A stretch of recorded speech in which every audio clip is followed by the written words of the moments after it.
diria que fa una mica d'impressió després de tota d'aquesta masterclass que... No. De tota aquesta llau de dades virtuals passar al món real, de tocar amb les mans, perquè ara parlarem de la Terra una mica i de com la comuniquem. Em sembla molt interessant que s'hagi proposat fer aquesta taula rodona, perquè al final són 3 maneres de fer, 3 varietats diferents i 3 maneres molt diferents de comunicar-les. Parlar de varietats i de com és a dir, comunicar a través de les varietats al final és comunicar territori de moltes diferents maneres. Us explico qui ens acompanya. Ens acompanya el Jordi Ribas de la Festa del Trepat, el Francesc Palau de la Cimera del Xarel·lo i el Joan Ignasi Domènech de l'associació Terra de Garnatxes. Els 3 tenen maneres diferents que ara els hi preguntarem que ens expliquin. Una més festiva en el cas del Trepat, la Cimera del Xarel·lo amb una activitat anual i en el cas de Terra de Garnatxes en diferents activitats al llarg de l'any, en combinació amb restaurants, amb tastos, són models diferents.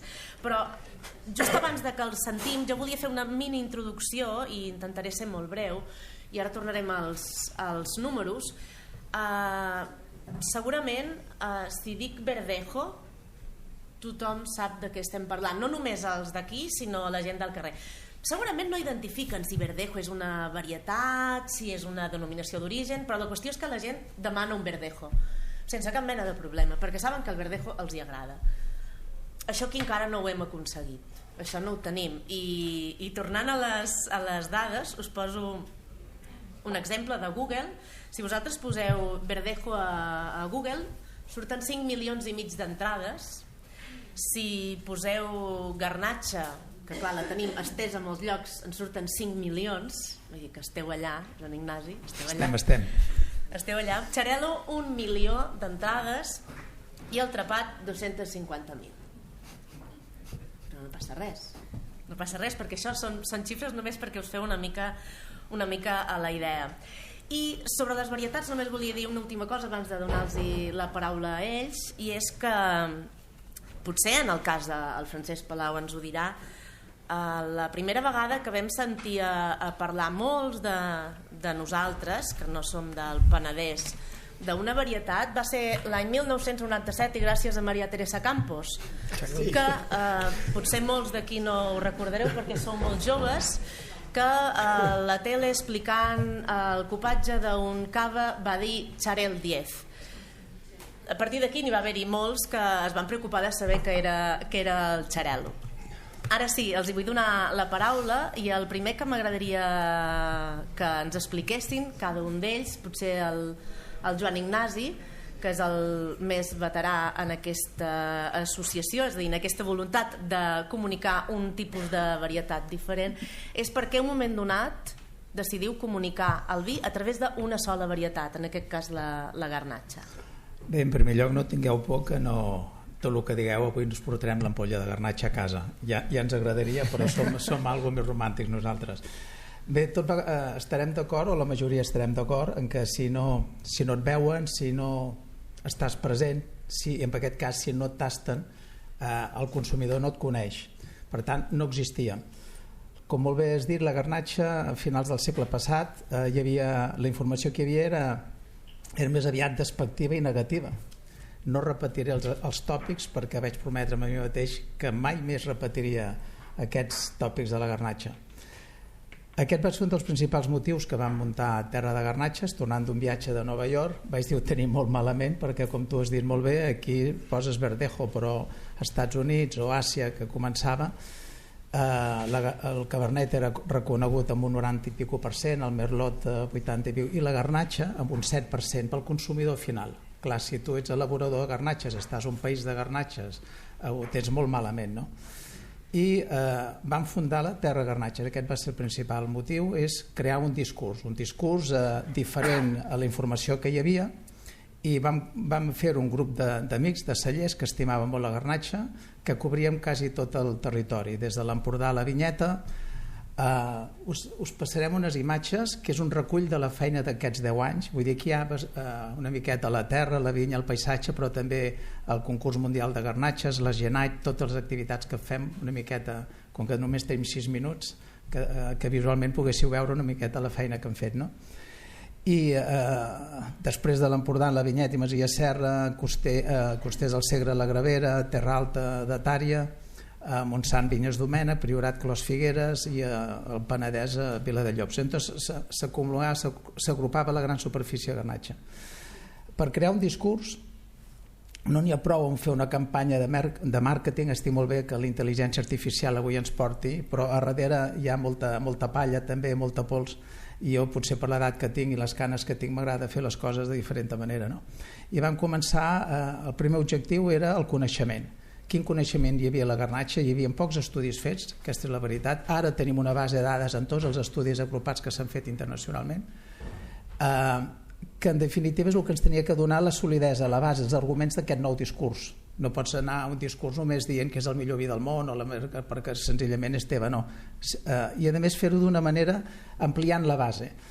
El protagonisme, que la protagonista fos la garnatxa, la varietat, més enllà del celler, més enllà de les DOs, més enllà de les fronteres que normalment hi posem. I això ens va fer sortir a l'estranger. Al mateix temps, en aquesta dècada, ja estic parlant de l'associació, es va crear l'any 2010, però jo recordaré potser el renaixement d'aquest missatge positiu de la garnatxa. Es va succeir el primer simpòsium internacional que va liderar, que va dinamitzar la Nicole Serra Colet, que va ser la reunió de 250 professionals de 23 països, grans professionals, elaboradors, i no es van treure grans conclusions, que normalment és lo normal en molts d'aquests actes, però sí que ja va començar a sortir i a néixer inquietuds que es van transformar amb el temps amb l'Associació Internacional de Garnatges i més endavant, el 2013, amb el concurs mundial de garnatges i també amb el discurs potent de l'Imperio de la Garnatxa a l'Aragó. Tot això va sorgir en 2 anys de diferència, a més amb persones i institucions que ens enteníem molt bé. Què vull dir amb això? Que vam intercanviem, aprofitant el Grenaix d'Imont que celebra cada any, a presentar jornades tècniques. Ens obligaven com a mínim a fer-ne 4 o 5. Vol dir que d'aquestes regions productores de garnatxa, en totes les edicions han fet 24 estudis amb les millors universitats i centres de recerca de cada un d'aquests països, que abans no hi eren. I aquí vull donar les gràcies a Catalunya, a l'INCAVI, perquè sempre hi ha estat, no? Amb aquests estudis ja teníem uns arguments consolidats, teòrics, tècnics, científics, per poder anar creant aquest discurs. El discurs en si, un cop dit els actors ja que us he mencionat, era la característica, l'expressió mediterrània de la garnatxa. És la varietat mediterrània per mi per excel·lència, per una senzilla raó, perquè està plantada a superfícies d'hectàrea a la millor part de països de la conca de la Ribera Mediterrània. En segon lloc, 600 anys d'història documentada, que aquí vull agrair-li al senyor Josep Maria Puiggròs, no sé si està per aquí, però que ha fet una tasca a nivell de casa, però també internacional, que ens ha donat arguments per defensar el protagonisme català de la garnatxa. I després l'altre, la versatilitat de la garnatxa, no? Les 1001 cares de les garnatxes. En tot això, dius, hi ha valgut la pena fer totes aquestes accions, que al final de l'any, com tu molt bé has dit, no és una acció, són diverses. Vam crear el Dia Internacional de la Garnatxa, participen ja més de 250 establiments de tot el territori, només en Vinyes Domènec. La Genite, que esteu convidats, perquè amb les urgències d'aquest any del Barcelona Wine Week tots anem de bòlit, però el proper dimarts 4 de febrer a l'ex-OM, que ara es diu Ser Víctor, es fa la 8a edició de la Genite. 500 professionals que hi passen, més de 20 cellers convidats d'arreu del món, es poden tastar 200 vins de garnatxa, penso de les més reconegudes que tenim en aquests moments a tot el món. Un cop dit això, dius, val la pena tota aquesta feina, aquesta comunicació. Per mi els resultats m'agrada sempre quantificar-los. 10 anys enrere, la superfície de la plantada garnatxa s'ha incrementat en tots els territoris, ha passat d'arrencar-se a tindre més superfície. Per mi aquest és el gran fet. El pagès veu que ja pot viure d'una cosa, el elaborador de vi sap que si fa vins només de garnatxa, que ja no tenen aquella informació negativa que tenien abans, el consumidor el coneix i el compra, que és el que està passant. Hi ha etiquetes que posen més gran el nom de garnatxa que la pròpia DO. Vull dir, arribant a aquests extrems et sents orgullós, no? I després, com no, si mirem la primera edició de la Guia de Vins de Catalunya, amb Jordi Alcover, me'n recordo la primera guia, havien presentat 51 vins de garnatxa més un de peluda, de garnatxa peluda, i a la darrera edició se n'han presentat 92 més 11. Són creixements i xifres tant en superfície com en vins que es poden quantificar. Els resultats, si tu ara vas a una carta de vins, trobes de no trobar apenes vins de garnatxa, et trobes i a més mencionant la varietat, la garnatxa. I aquest és el punt de partida que tenia que estar la garnatxa pel que es mereixia ja al seu moment, no? I ara el que ens queda és els reptes, sobretot el repte del canvi climàtic, que és on hi ens estem posant ara. És un balanç positiu, doncs, en tots aquests anys, pràcticament. Si hem doblat les xifres, si, per exemple, el concurs mundial de garnatxes, que no us he dit, la primera edició era el 2013, es van presentar unes 400 mostres de garnatxa d'arreu del món. A la darrera edició se n'han presentat 800 i pico, quasi 900, però a la propera volem arribar a les 1.000 edicions. Això el Fabrice Rier és un gran dinamitzador d'aquest concurs i segurament d'aquí a 2 anys desembarcarem a Nova York amb el concurs mundial monovarietal més important de garnatxa. Si no, no tindríem tantes entrades de garnatxa com el Verdejo. Penso que són resultats evidents, positius o no, però evidents. Aquesta és l'experiència de la garnatxa. En el cas del xarel·lo, des de fa 5 anys s'organitza la Cimera del Xarel·lo. És una activitat a l'any i una activitat molt específica, no vinculada a la denominació d'origen i que pretén mostrar els xarel·los que es fan en aquest territori. Per què surt la necessitat de fer això i com comuniqueu aquests xarel·los amb aquesta activitat? Bé, primer de tot, jo estic aquí en representació dels que verdaderament són els organitzadors i promotors de la Cimera del Xarel·lo, que són els cellers que en formen part. Alguns esteu per aquí, gent com París Baltà, que des del principi van apostar per, d'alguna manera, l'objectiu inicial era mostrar la verdadera xarel·lo més enllà d'uns xarel·los copejats, xarel·los que tenien certa flaire de moscats i coses d'aquestes, i volien mostrar que verdaderament la versatilitat del xarel·lo es podia mostrar quan es vinificava el 100% només de xarel·lo. El que passa és que d'alguna manera no sabia, d'aquí la foto, aquesta foto, disculpeu, no es veu gaire bé, però és l'única que tinc on es veuen els que van iniciar aquest projecte. Es va plantejar de com fer-ho d'una manera original, d'una manera autèntica. El més lògic hagués estat venir a Barcelona, showroom, amb un hotel, amb una sala, facilitar-ho tot, i en canvi es va optar per fer-ho complicat.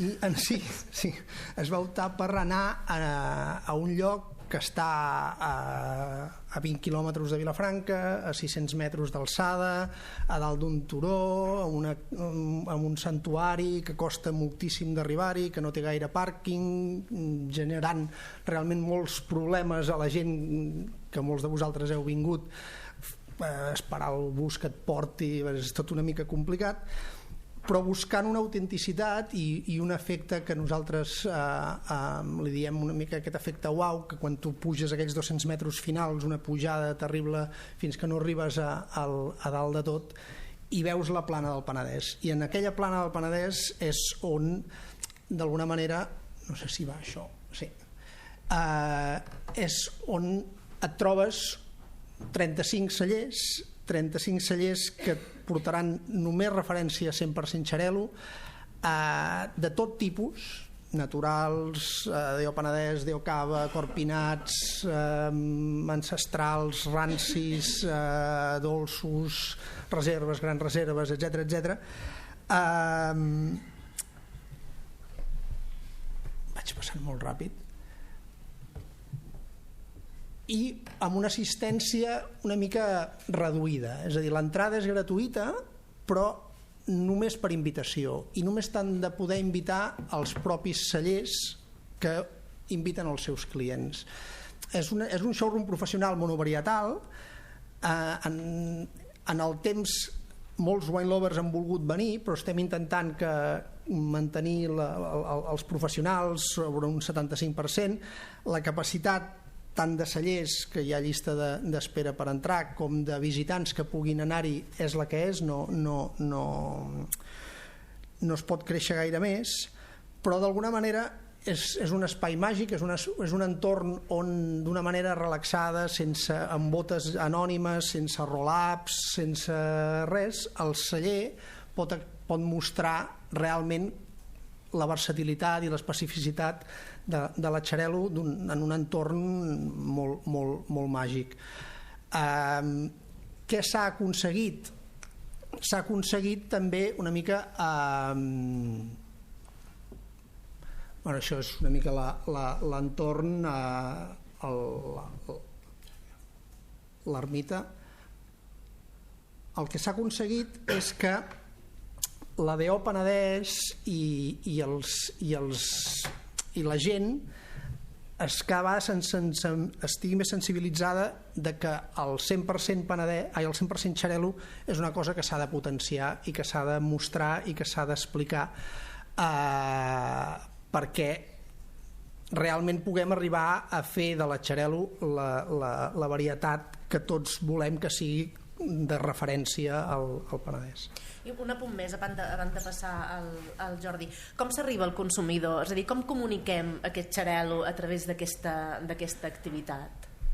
És que al ser professional, en el fons nosaltres el que volem és o que hi hagi molts restauradors, molts prescriptors, molts distribuïdors que incorporin aquests xarel·los en les seves xarxes, en les seves cartes de restaurants, o per exemple el Ramon va fer un tast de vins icònics espectaculars i això va donar peu a uns articles brutals als mitjans de comunicació especialitzats. Un d'ells em sembla que no vas dit Xarel 10, si no recordo malament, seguint una mica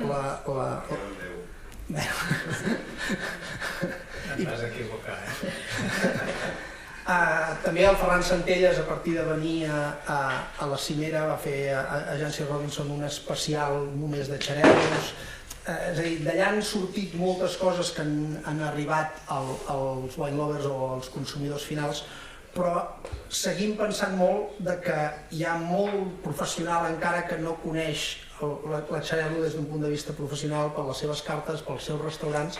Intentem que vingui gent de tota Catalunya, no és fàcil, és un dilluns, és al mig del Penedès, però la gràcia i l'encant del lloc fa que amb el boca a boca i la gent que ja ha vingut vol tornar o recomana, i la veritat és que és un èxit. I un model completament diferent és de la Festa del Trepat, que té un caràcter eminentment popular i que vol arribar a tothom. Com comuniqueu el trepat? Bé, bon dia a tothom. Jo primer que tot disculpar-me, soc novell en la matèria, fa ben just menys d'un mes que he sigut escollit president de l'associació del trepat, no havia tingut mai una taula rodona, no soc del món del vi. Tu ho estàs fent molt bé. I llavors, clar, veig aquí que hi ha una gran professionalitat. Nosaltres, el trepat, no cal que us expliqui la varietat, perquè suposo que en sabeu molt més que jo, però sí que és una varietat molt autòctona de la comarca de la Conca de Barberà.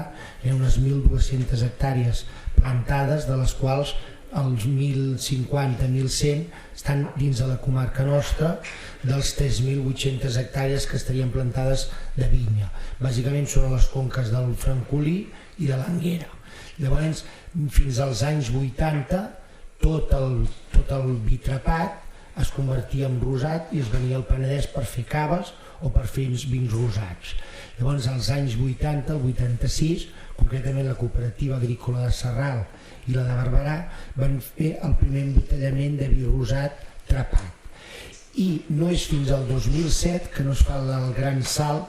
Barberà de la Conca tenia dues cooperatives que venien del segle XIX i d'abans de la guerra. A partir de la guerra s'ajunten les dues i una queda en desús. I una de les cooperatives o dels sindicats que diem allà estava en desús, i a l'alcalde se li va ocórrer fer un viver d'empreses, un viver de cellaristes, i que molts petits productors que no tenien la capacitat econòmica per poder produir trapat poguessin compartir màquines, compartir celler, poguessin començar a fer vi trapat. A partir d'aquí el raïm trapat produeix bastant, o sigui, es produeixen bastant raïms per hectàrea, i es van començar a fer vins negres. Actualment hi ha uns 18 cellers o particulars que sí que produeixen vi trapat. També hi ha al Penedès també hi ha una mica de trapat, però bàsicament és allà a la Conca. I a partir del 2009, quan ja es havien fet les primeres ampolles de trapat, sobretot en vi negre, del vi rosat van passar al vi negre i ara estan fent fins i tot vins blancs, van començar que es volia fer una festa per potenciar-ho, però havia de ser una festa molt popular. Llavors, Valrada de la Conca són 400 habitants, només hi ha un carrer al mig que es diu el carrer Major, que són les cases pairals, i llavors es va córrer la idea de que la implicació del poble havia de ser potenciar el patrimoni del poble.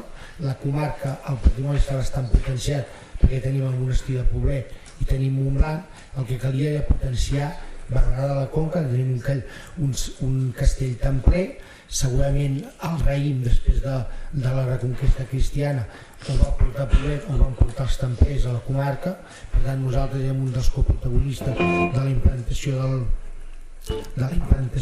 del raïm un altre cop allà, i van començar tots els veïns que tenien entrades pairals, entrades grans, a cedir la seva entrada, posar un artista i posar un productor de vi.